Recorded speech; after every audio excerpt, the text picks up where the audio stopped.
Magandang araw mga kaproyekto. Una sa lahat, Merry Christmas. Mapapanood natin ito ng Christmas weekend. Pasensya na ho kayo, wala si Manolo kasi ho na namatay yung kanyang biyenan. Kaya nakikiramay tayo kay Manolo. At si Carlo naman po ay busy sa trabaho. Alam niyo naman, pag panahon ng Pasko, medyo busy rin ng mga opisina. No? So kaya pagtsagaan nyo na ho kaming dalawa ni Leloy ngayong araw. So, Leloy, welcome and long time no see. Oo nga po, Father medyo mahirap ang scheduling natin ngayon pero of course we try to show up as much as we can and that's the best we can do dito sa Proyekto Pilipino. And that's a metaphor I think not just for what we do here but also for what we do as citizens, kahit mahirap. We try to show up and we try to see each other when we can because Yes. seeing friends like you, Father, this is part of Proyekto Pilipino, nurturing our friendships. Yeah, yeah.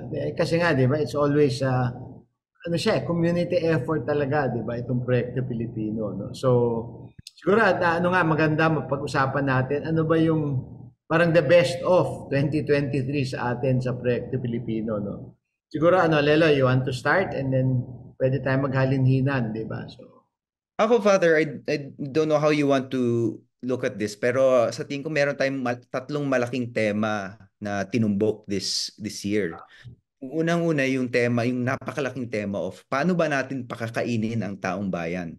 correct. Kaakibat na dyan yung issue of course na kung ano yung nangyayari pag hindi natin napapakain ang mga Pilipino, nandito na nga yung issue ng pagkabansot na napakalaking issue that we're still confronting today at nanganganak yung issue na yun. May educational effects. Kita naman natin yung ating PISA score. Nahihirapan dahil may effect yung pagkabansot dun sa cognition ng mga tao. At syempre kung gutom ang estudyante, hindi sila makapag-perform sa school. So yun yung malaking issue. And then obviously we looked at supply issues also. Napakalaking issue nito and I think this is very urgent and we need to keep coming back to this.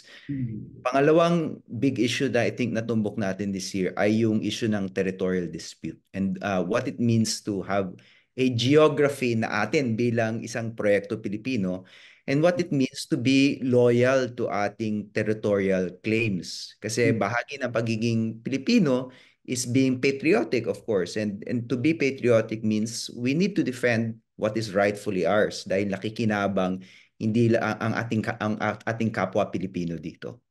But of course, we nuance this discussion of patriotism in light of the fact na hindi porket Chinese ang heritage mo, ibig sabihin loyal ka na to China. We said that was a kind of racist notion that we dispelled early on this year. So that was the other big issue. And then, isa pang big issue sa tingin ko na natumbok natin this year is yung issue ng arts. Kasi for the longest time, we were talking to economists, we were talking to lawyers, we were talking to teachers, we were talking to political scientists. And then napagtanto natin, teka muna, yung mga ating alagad ng sining, malaki rin ang kontribusyon nila sa Proyekto Pilipino dahil binibigyan nila ng kahulugan yung ating mga emotions at binibigyan nila ng framework for interpreting yung emotions sa atin in light of broader things. Not just, of course, yung Proyekto Pilipino. For some people, that broader framework might be faith. For some people, that broader framework might be their ethics, might be a kind of universal ethics. But artists give us meaning, and I think we shone a light on that, a huge light on that for the first time this year. And I'm actually very grateful that we did that towards the end. Kayo pa, Fads, am I missing anything? Ako hindi, actually natumbok mo rin yung aking mga main natuwa ako na napag-usapan natin. Number one nga yon, yung gutom, yung question ng gutom. Tapos 'di ba nagduktong-duktong na yun yung question ng agrikultura, 'di ba? Ang laking ilang episodes din tayo sa agrikultura, 'di ba? Na parang nagduktong-duktong, 'di ba? Agrikultura, food security, stunting, education, nagkasunod-sunod, parang we built on the topics, Although hindi ako present dun sa discussion dun sa territory, nasundan ko yung episode na yun, Napakagandang episode din. Halos pareho tayo, Leloy, ng mga nagustuhan. Dadagdag ko lang yung isa, there's one episode on the barangay, remember na may guest tayo na bata. Oh, yes, yes, Ah, yes. yun, ang ganda rin nun, na ako natuwa rin ako dun sa no. Pero siguro idadagdag ko lang, Leloy, doon sa sinabi mo. Alam mo, nakakatuwa kasi pag nasa labas ako, nagmimisa ako, or siyempre ang misa ko kadalasan yan, bukod sa misa sa parokya, ano yan, patay o kasal, di ba yung mga misa ko. And may mga taong lumalapit na natutuwa doon sa ating ginagawa dito sa Proyekto Pilipino. And of course, merong ilang ano na, no, merong dalawang masasabi natin kilusan o dalawang advocacy group na nag-contact sa atin, no, para makausap tayo kung paano matutulak yung mga ginagawa natin. Diba? For example, yung grupo ng farmers, no? Hanggang ngayon nakikipag-meeting ako doon sa grupo nila Harvey, 'di ba? Yung kanyang NGO sa farmers. So nag-uusap pa kami niyan, ano? Tapos dahil din doon sa ating mga episodes, medyo active ako sa MAP. Meron silang big Management Association of Philippines Fans. Manager Social in the Philippines. Meron silang malaking coalition para labanan ang stunting, ano? So, alam mo, yung isang reflection ko, Leloy, is mahalaga na mapag-usapan. I think yung level lang ng mapag-usapan, yun yung unang level, no? Pero palagi ko kailangan pa ipagpatuloy kasi iba pa yung level ng pagkilos, no? Kasi pinag-uusapan maraming nag-uusap pero hindi ko lang alam ang demographics natin kasi karamihan na lumalapit sa akin at sinasabi ang galing-galing ng ginagawa natin, nagpapasalamat. Medyo mga nasa 50s or mga seniors, ano? Kaya palagi ko isang growth area natin is to really reach out to the youth, ano? Opo.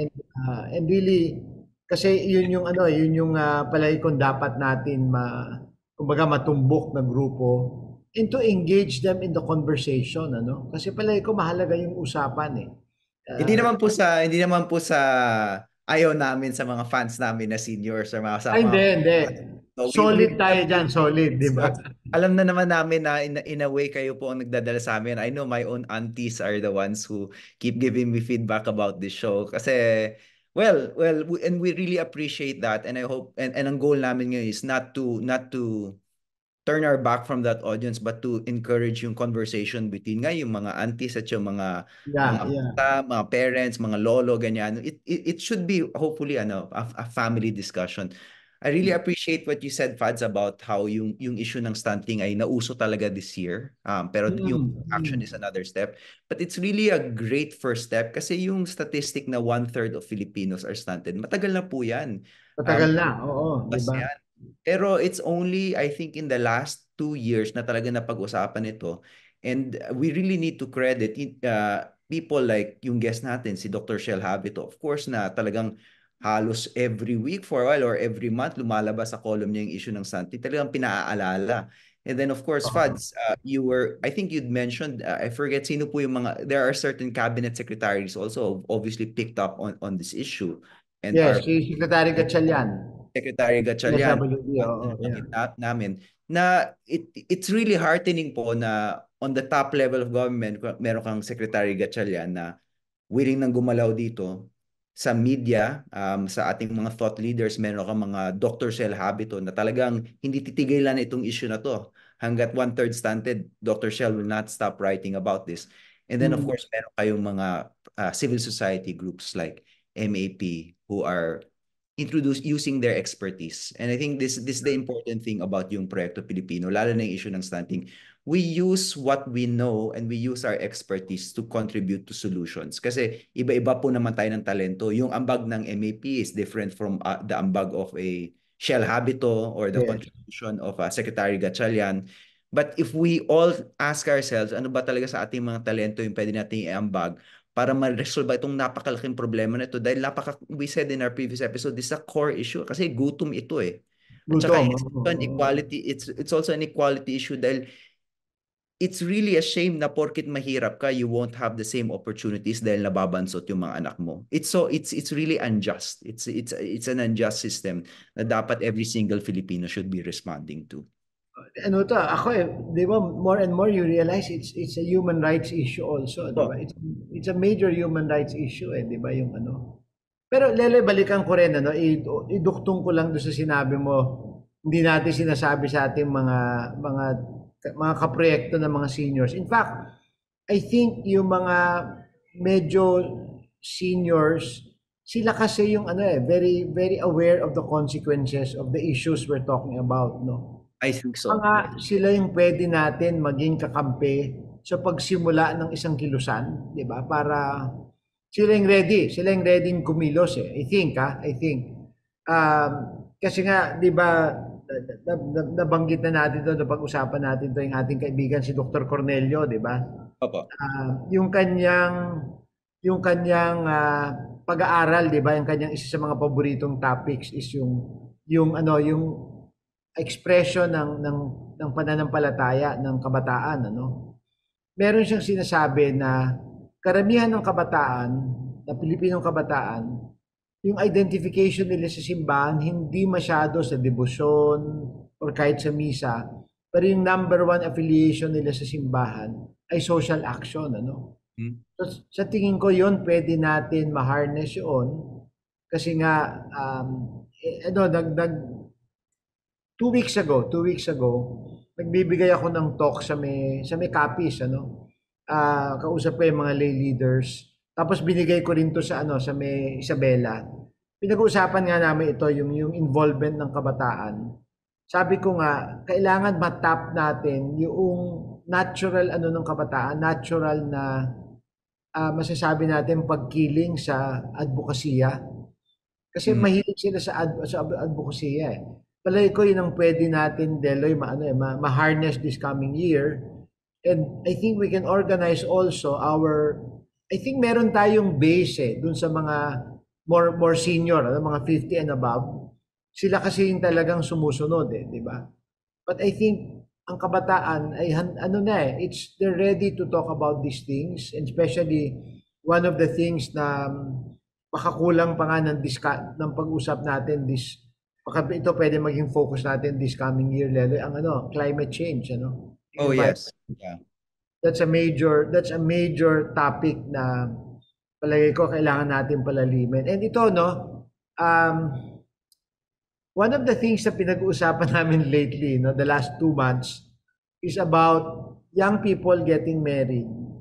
Na meron sa kanila na ayaw magkaanak dahil sa climate change, ano. Mhm. So ito lang siguro this is a nice topic, ano, na kasi apparently yung ating growth rate sa population bumaba na talaga over the last 6 to 10 years. Talagang bumaba, ano? And I think the challenge now is we are below the replacement rate, ano? So yun yung isang question, no? Pero pinag-usapan nga namin kasi merong mga bata, ano, na magpapakasal. Sinasabi nila talaga ayaw na nilang magkaanak dahil nga, and Nakakatakot. one of the main reasons is climate change. Parang Baka ayaw nila makawalan ng pamana, Mother no? Earth yung mga anak nila. Ganun yung fear. Oo, yun yung fear. So how do you tell them, no, mali yan, di ba? Kasi di ba, I mean, so I think that's one thing we need to discuss, ano? Yung buong issue ng climate change and how it's also affecting nga itong ano, no, yung mindset ng mga kabataan. And I think it's a very important thing to discuss, no? So sa akin yun, I think mahalaga yung topic na yun, ano. Well, And yun nga yung sinusubukan nating tumbukin po dito sa Proyekto Pilipino, Father, yung mga core issues that kind of unite all of us or should unite all of us. Yung stunting is an issue for every single Filipino. And then yeah, we made the argument na, of course, yung territorial dispute, kahit hindi ka man mangingisda sa West Philippine Sea, naapektuhan ka rin dito kasi yung ating energy sustainability, for example, kagaya na nabanggit ni Professor J. Batumbakal, nakasalalay yan dun sa resources natin sa West Philippine Sea na dinideny sa atin ng China ngayon. right, yeah. So that's an issue for all of us. But I think there's no other issue apart from climate change na talagang lahat tayo apektado kasi in a very existential way. Hindi lang tayo kundi yung mga anak na nabanggit nga, Father, yung mga anak or yung mga hindi nagiging anak. Dahil existential threat ang climate change to every one of us. And naramdam natin yan dito sa Pilipinas, record heat all the time. Yeah. Medyo napag-usapan natin actually yung record heat earlier this year, pero hindi talaga natin na-tie in completely dun sa issue ng climate change. Pero yun, ano yun nga isa rin sa mga natutunan ko, no? Lalo na itong nakarang taon because nga yung natumbok natin na issue sa stunting, sa gutom. is lahat, karamihan talaga ng ating mga hinaharap na hamon, kailangan, di ba, si Dr. Habib yung unang nag-emphasize nitong term na ito, di ba? Kailangan ng whole nation approach. Mm-hmm. And I think yan ang pwedeng contribution ng Proyekto Pilipino, no, na at least yung mga naaabot natin ng mga sektor, talagang mamulat doon sa, yung sabi mo nga, the basic existential threats, so to speak, no, sa atin, ano. So, I think maganda yung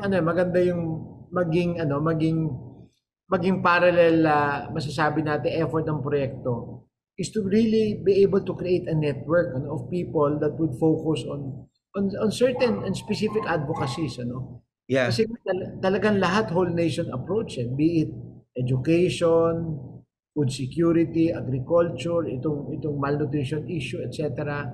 Talagang kailangan sabay-sabay kumilos, no. So, Tsaka sa iba-ibang sektor. Grabe, I mean, late na lang this year lumabas yung PISA results, no, Fads? If oo, we oo. had another episode, I think we would have discussed already yung PISA issue, and I'm sure we can return to it in January in the new year. Yeah. Pero isa pa yun, whole nation approach talaga dapat yun because may issue dito ng budget. Siyempre, yung budget sa edukasyon.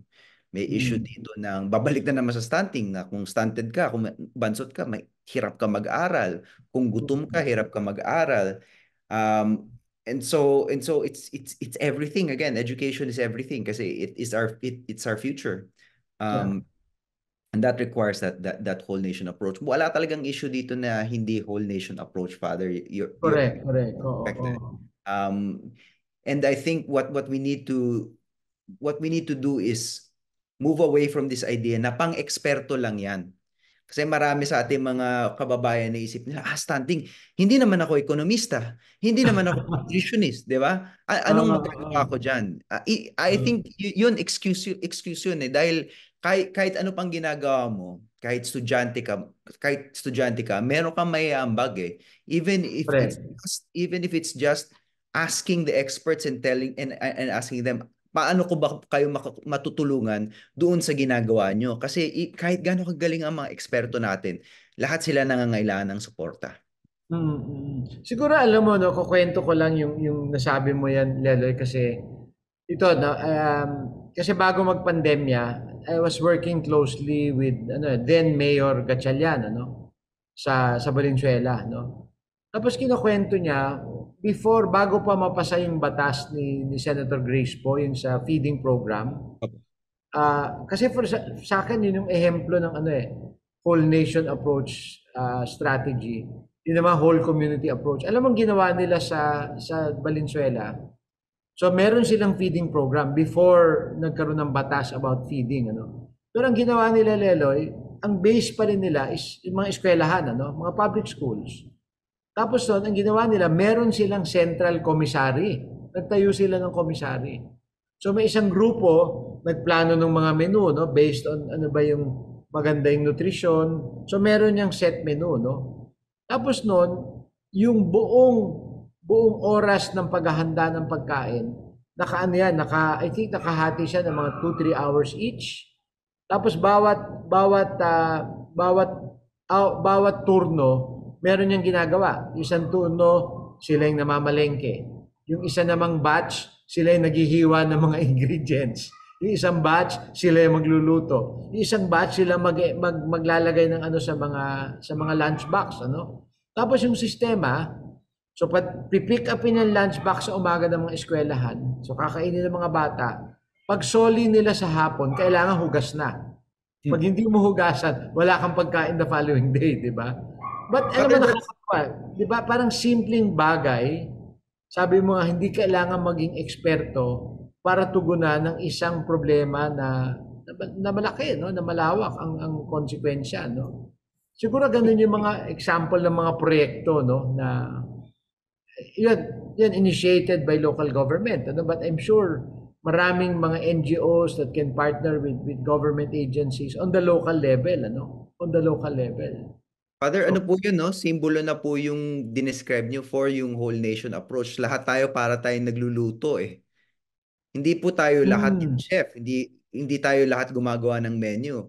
Pero lahat tayo may Oo. ambag kahit nagcha-chop kahit nagcha-chop ka lang ng sibuyas, may ambag ka na. Kahit ikaw lang yung namamalengke o kahit ikaw lang yung nagkakarga ng grocery para ng mga ng grocery para ilagay sa jeep at Mm. jeep o kahit ikaw yung magdadrive ng jeep, meron kang ambag para magawa yung kinakain natin sa hapag na nutritious, di ba? I think it's a metaphor for yung whole Yeah, nation. I think, 'di ba? Ang ganda nung at saka ito realidad 'di ba, na talagang nagagawa, 'di ba? Nagagawa ng ano, no. So, I think ano kailangan talaga maging creative, 'di ba? On how to approach certain things. Tapos siguro madagdag ko lang dito, Leloy, kasi nga 'di ba madalas ako mag-absent nitong mga nakaraang linggo kasi nagbabiyahe ko sa probinsya, no, para naman sa Caritas Philippines, no.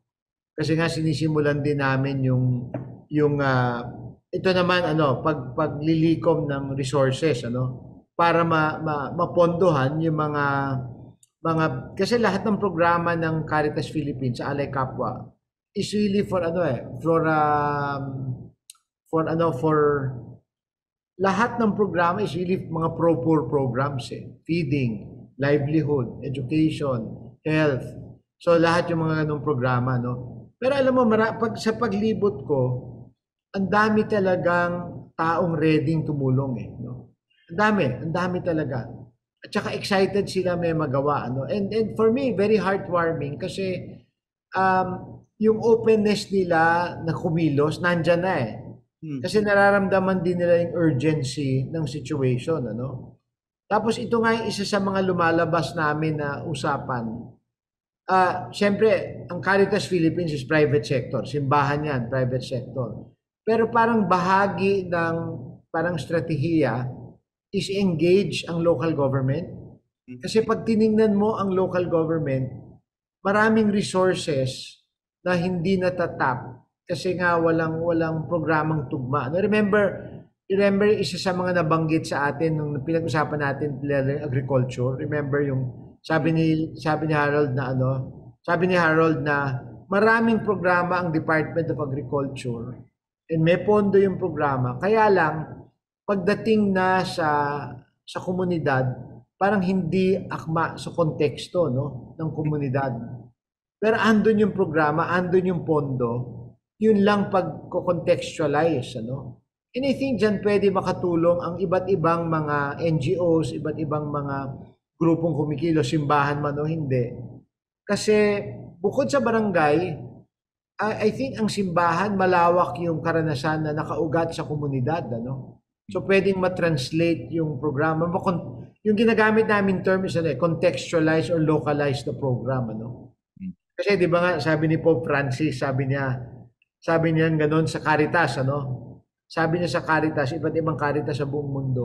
Sabi niya, tandaan ninyo kahit gaano kaganda ang design ng inyong program, kahit gaano kaganda ang konsepto ng programa ninyo.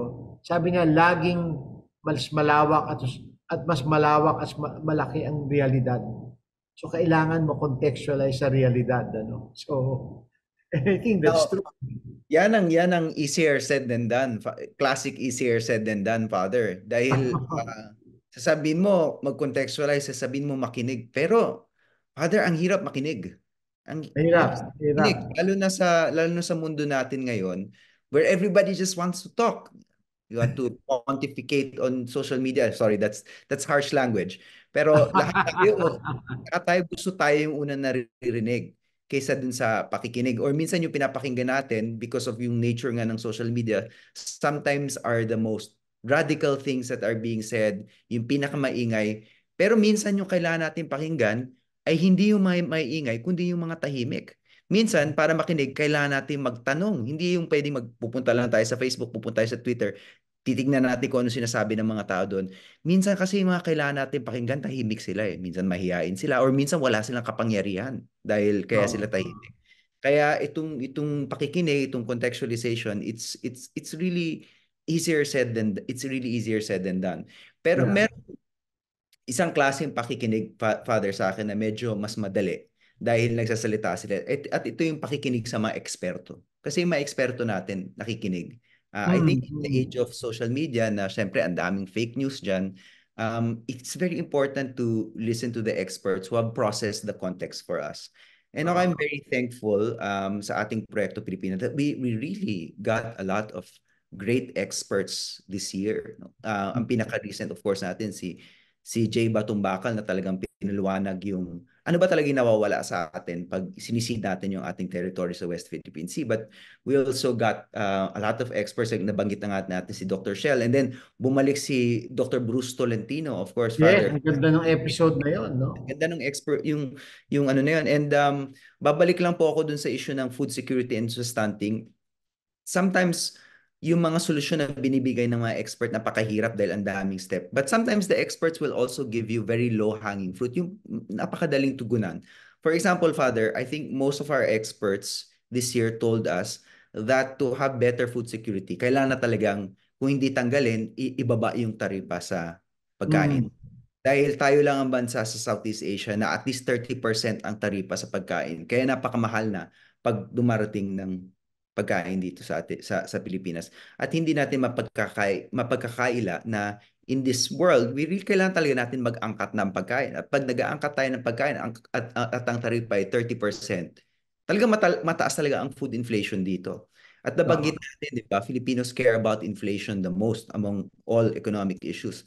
Pero pero we should say that it's not just inflation, it's food inflation in particular. Dahil ang gusto lang naman talaga ng Pilipino at the end of the day, kahit napaka-complicated ng economics, ang gusto lang naman talaga ng nanay, ang gusto lang naman ng tatay ay may mailatag sa hapagkainan, 'di ba? At Pagkain. napakamahal nun dahil sa taripa. I think it's something that we should address. So hopefully itong Proyekto Pilipino, we present complex problems, pero kung meron ding low hanging fruit, yung parang napakalinaw ng solusyon, sana matumbok din namin yon. And of course, as viewers, kung may suggestions kayo for these low hanging fruits na madaling tugunan with a little bit of political will, sana Mm. maibanggit nyo to sa amin. Kasi Yeah. it's sometimes nandiyan na yung solusyon eh. Yeah, totoo. Ang ganda nung punto mo na yun, na yung mga low-hanging fruit nandyan eh. And alam mo, yun din yung, di ba, yung karanasan natin sa mga eksperto. Mabigyan sila ng pagkakataon magkwento eh, di ba? Opo, Ah, opo. Nata-translate nila yung kanilang expertise sa kwento eh. So, Mm. I think yun yung mahalagang, siguro mahalagang masasabi natin role ng Proyekto Pilipino, no? Maugnay natin ang mga tao, ordinaryong mamamayan sa mga eksperto at makita nga nila na merong magagawa, no? Merong Oo nga. magagawa, di ba? Kasi So, minsan, Father, yung mga sinasabi ng eksperto, hindi rin naman sexy sa social media eh. Kaya kailangan talaga bigyan ng pagkakataon. For example, yung dalawang eksperto nagsabi sa atin, paano dapat kumain ng Pilipino? oo, Yung pinggang Pinoy. Hindi ko oo, naman nakikita oo. sa Facebook yan, Father. Hindi ko nakikita sa Twitter yan dahil in a way, napaka-boring naman na sabihin na, oh, ito gulay, ito karne, di ba? Ito konting kanin, di ba? Parang hindi siya sexy eh. Hindi siya topic of debate. But it's so Oo, important na in many ways, ang ating nutrition begins with yung ilalagay natin sa plato ng ating mga anak, di ba? oo. Basic, pero hindi napapag-usapan. Oo. Yun na nga eh, di ba? How do you translate that into a very attractive, no? Actually, in all honesty, now that you mentioned it, yung Pinggang Pinoy, once ko pa lang siya nakita sa social media. Ako Once. rin. Sa Kaya Instagram, kayo, once Father, lang. nakita nyo na eh. Ako Oo, hindi pa. ako once lang. Pero ever since the time, never ko pa siyang nakikita. And ano, Lelo, ang challenge dyan, karamihan, hindi lang kabataan, pero kahit yung mga mas may mga edad na, parang more and more they turn to social media, di ba? For Opo. news, for information. So more and more nandyan, ano? Nandyan yung ano. Siguro yun yung isa pang ano, no? Siguro looking ahead, yun din yung isang topic na pwede nating mapag-usapan din. Papaano magagamit ang social media para nga sa ating proyekto, no? Kasi isang major issue rin yan eh. Even sa larangan ng education, that's a major issue. How do you use social media para masuportahan ang edukasyon, ano? So yun yung malaking challenge din, di ba? So ano, siguro ang isa ring interesting, Leloy, itong darating na taon, malapit ng eleksyon, di ba? So, Wow. Grabe, Papasok, di ba? paglipas Kasi ito, no, next Father? year, umpisa na yan. Umpisa na ng kampanyahan yan, di ba? Towards the end of next year, medyo mainit na yan ang pag-uusapan ng mga eleksyon-eleksyon, di ba? Opo. Remember, the final year of the elected officials, ano na yan, nakatingin na yan sa eleksyon. No? So very interesting din yan. I think mas lalabas yan this coming year, no? So baka maganda nga mauna tayong mag groundwork diyan para makita din again, makita rin ng tao yung kahalagahan na alam nila yung issues, di ba? And hopefully, ako ang pangarap ko sana this coming year, Leloy, we can raise at least very core issues para maging issue sa darating na election sa 2025, di ba? Kasi last quarter of this coming year, ano na yan? Election na yan, election season na yan, di ba? So, din nga, sabi mo nga yung food security, stunting, yung education, Lele, kailangan himayin pa natin eh. Oo, So, opo, Father. Napakalalim po nun. malalim yun eh. And I was told, hindi ko lang nakuha kung saan forum niya binanggit. I don't know if you know Ed Chua. Ed Chua used to be the head of Shell. Opo. Very ako I respect Ed a lot, his ideas, Meron daw siyang speech na binigay sa isang, hindi ko alam kung Rotary or what.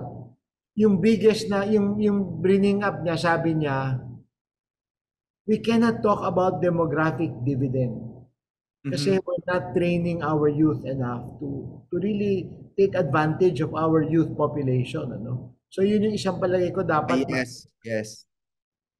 Paulit-ulit. Opo. Nabanggit din po ni Dr. Shelia na, di ba, napakadaling sabihin na, wow, ang bata ng Pilipino, di ba? Correct.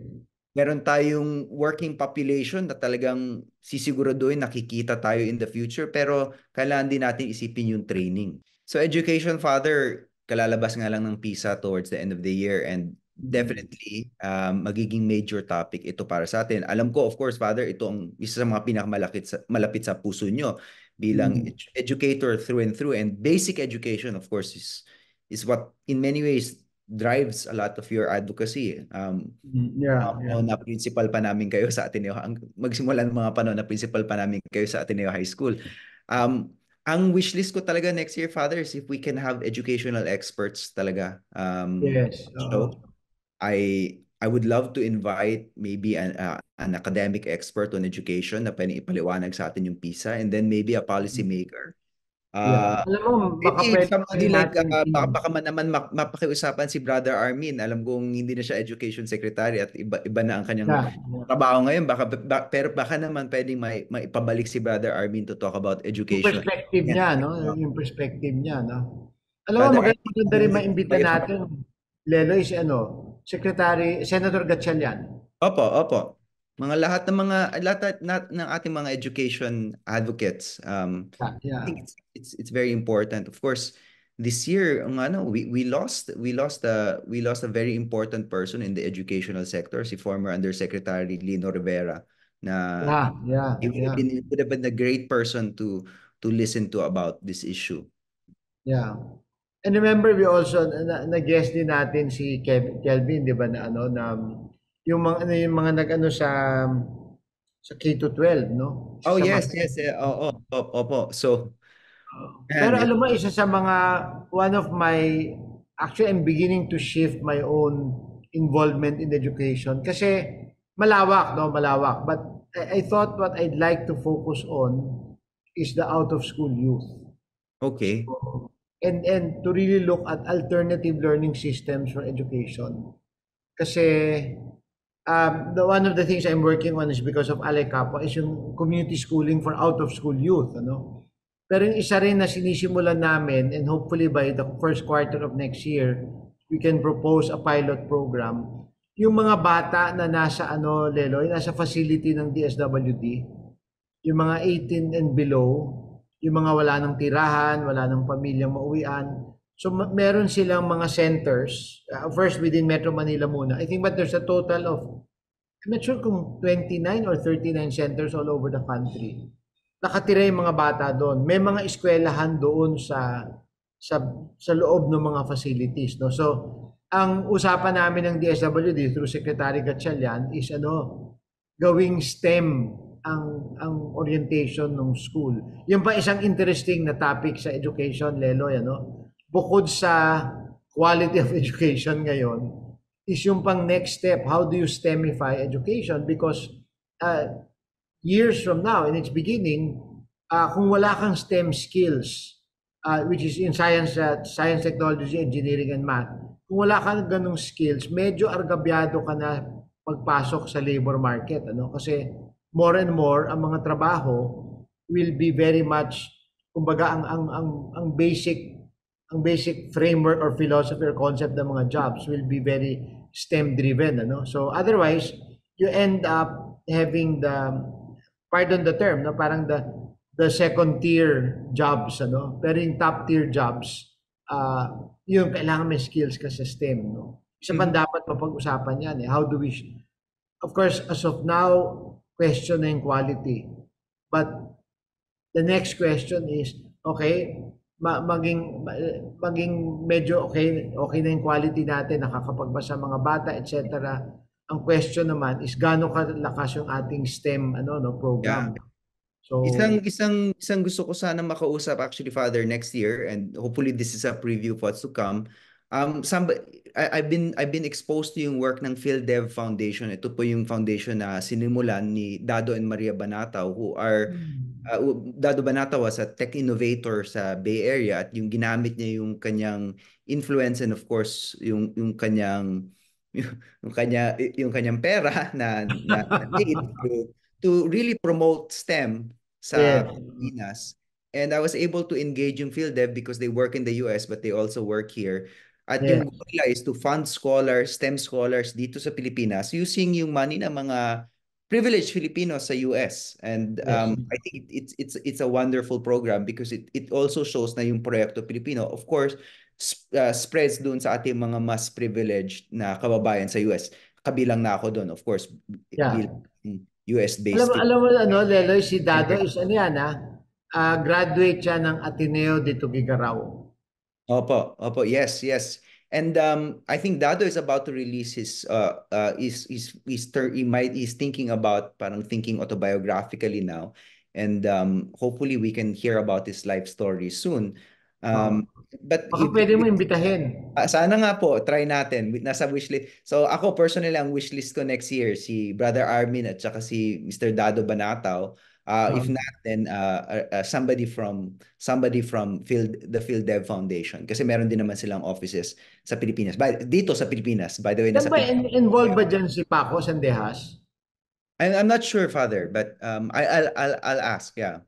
Actually, may tanong ko na nga kay Father. Ako may nag-wishlist na ako. Brother Armin and Dado Banataw. Meron ba kayong wishlist for guests next year? Well, ako definitely I will go with those two, yung Dado Banataw at Brother Armin. Ako I would throw in Senator Gatchalian, at least for the policy side, I think. Oh yeah, that would be great. And then the other one that I'd like to throw in is Dr. Cheryl Monterola. Siya ngayon ang head ng NISMED eh. Okay. Ang interesting kasi kay Dr. Monterola, dati siyang na-appoint siya ng DepEd nung time ni Secretary Undersecretary si Malaluan yung kanyang para magtayo ng Education Futures Office sa DepEd, So she was working on that Education Futures Office. Tapos na-appoint siya as head of NISMED. So she would be also important would be an interesting conversation then to talk about anong ginagawa ng gobyerno for STEM education. So yun, that would be my other wish list. And then ako, I'd like to invite someone na yung talagang malapit sa ground, principal or master teacher, na talagang alam mong malawak yung karanasan tungkol sa karanasan niya sa education natin. So yun, that would be my wish list. And then, maganda rin sana makaimbita tayo ng mga dumaan sa public school system, tapos nakahanap ng path, so to speak, para maging productive at successful yung kanilang careers, ano. So yun, gusto ko yung makita ko rin yung ganung ano. Gusto nga po, Tapos inspiring nga po yung mga ganun. Kasi ang public school system should be the engine for yung social mobility natin talaga sa Pilipinas. Dapat maging. yeah. Kasi 'di ba, Leloy, 'di ba, for example, you have the great Wash Sisip, 'di ba? Public school ano 'yan. Yes. Public school product. And he's very proud of that, no? Very proud siya ng kanyang public school heritage, kumbaga, no? So, and then madami, madami. I mean, lahat naman po tayo, kahit tayo sa ating mga pamilya, if we look at a lot of people we admire, marami din tayo na sa mga pamilya natin na galing sa public school system. Yung lola ko po, anak ng fishmonger sa palengke, nagbebenta ng isda. Pero so hindi naman mapagpaaral sa private school. So public school ang lola ko, hanggang nung college nagkaroon na ng scholarship para makapag-aral sa FEU. At from a poor public school student, hindi siya nagbubuhat ng sariling bangko, naging vice-presidente ng UP system. So meron talaga na isa na naman public school. So lahat tayo may mga ganyan sa ating mga pamilya. It's a great story na dapat binabalikan natin eh. Oo. Hindi, talagang yan ang mga kwento na dapat maka-inspire sa proyekto, no? O siguro ngayon, Lele, ano na tayo? Personal, bilang pagsasara natin ng episode na ito, ano ba yung ating mga personal, ano ba to? Wish sa darating na taon? Thankful daw muna, sabi ng ating producer si Warisa. Okay. Wish yung gratitude. Sabi ko, nagjo-joke ako, sabi ko humigop ng masarap na kape sa umaga. Gratitude din for me. Pero sabi ko lang, Father, I'm always grateful na humigop ng masarap na kape, hindi lang sa umaga but with friends. And napaka-importante po sa akin ng friendship this year, and I'm very glad that we were able to meet earlier this year as a Proyekto Pilipino team and really nurture our friendship moving on. So I'm very grateful for hindi naman po kasi the audience should know na hindi naman po kami very close friends, a lot of us sa Proyekto Pilipino team nung nagsimula, but I think we've over the ilang years na ba tayo? Two years na tayo. Going 2 years yeah. really become not just workmates dito sa Proyekto Pilipino, but I think we've really become close friends who care about the country but also care about each other. So that's what I'm thankful for, the friendship of you, Father Carlo and Manolo, and our producers also, si Jovi before that at saka si Marisa. Ako rin, just mag-umpisa lang ako doon. Yeah, I'm also very grateful for the bonds, no, and the friendship that was created because of Proyekto. Magkakakilala tayo, yes, but hindi ganun yung I think lumalim yung ating pagkakakilala sa isa't isa, lumalim yung pagkakaibigan because of Proyekto Pilipino, no? And I'm very grateful and very hopeful, actually, very hopeful na this parang fellowship of the ring, this fellowship will be able to produce something that is significant, no? Significant, no? And ako, alam mo, the other thing I'm very grateful for really is my involvement now in Caritas Philippines, no? Kasi nga, ang feeling ko doon sa Caritas Philippines, sabi ko nga, Leloy, sa mga kaibigan, pag kinakamusta ako, dahil nga hindi ako nakikita eh. Hindi ako nakikita ng kaibigan ko lahat. No? Sabi ko, alam nyo, I'm very grateful kasi yung trabaho ko ngayon sa Alay Kapwa and Caritas Philippines is a once in many lifetimes opportunity to really make a difference in the church, in the Philippine church, to become a church of the poor. I think that's opportunity. I was struck nga, sabi niyo, Fad, sa amin ni Carlo, I think nung nag-meeting tayo, you were just starting with Caritas, with your work, in itong enhanced role niyo sa Caritas at that time. Sabi niyo, ito ang simbahan. This is the church that made you, in many ways, it's the church, I think you said, that made you choose your vocation. Correct, yeah. The church. So yun, I'm very grateful for that opportunity, no? And ang panalangin ko na lang is I in a sense, I become worthy to help, ano? And kanina nga bago ka pumasok, Leloy, nag-uusap kami ni Marisa. Kasi sabi ka ni Marisa, "Father, busy ka." But alam mo lang insight ko, Leloy, yung busy, ang dami mong ginagawa, biyahe ka ng biyahe, pagod ka, no? pero hindi ka stress. Iba pala yung pagod sa stress, ano? So, I think that's something that I'm very grateful for, that daming trabaho, but surprisingly, I don't feel stress. Ang biggest stress ko na lang is wala akong time maupo to do paperwork, to do the other things, ano? But Yeah. very grateful for the work. Very, very grateful for the work. So, yun yung aking ano. Yun naman mga hope natin, Leloy, for the year. Looking forward naman, nabanggit nyo na, Father, I'm looking forward to starting the electoral season once more. And as you said, Proyekto Pilipino started out as an electoral education project. So in many ways, makakabalik tayo doon sa original identity natin of electoral education, and I'm really looking forward to that. And I get a sense na itong election na to is really, as you said, Father, an election rather, where mas bukas ang mga tao to talk about issue dahil napaka-pressing ng mga issue nga, yung gutom, Correct. yung education. Ako rin, I'm looking forward to that. That's a good point that you raised na yung pinanganak tayo panahon ng eleksyon, di ba? Opo.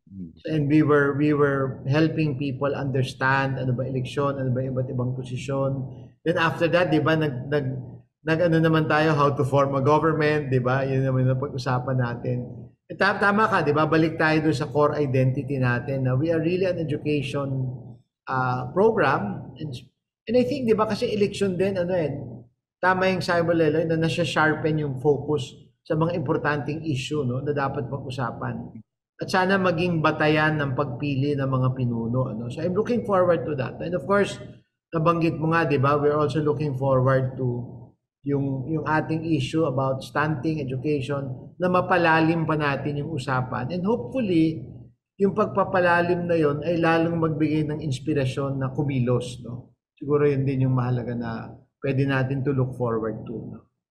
Okay, so maraming salamat, Leloy, for this year. And then, siguro banggitin na rin natin, Leloy, na pag nag-umpisa na tayo ng new season natin next year, medyo magkakaroon ng konting reformating, no? Yung ating show. Nabanggit na yun ata ni Carlos sa'yo, no? Yeah.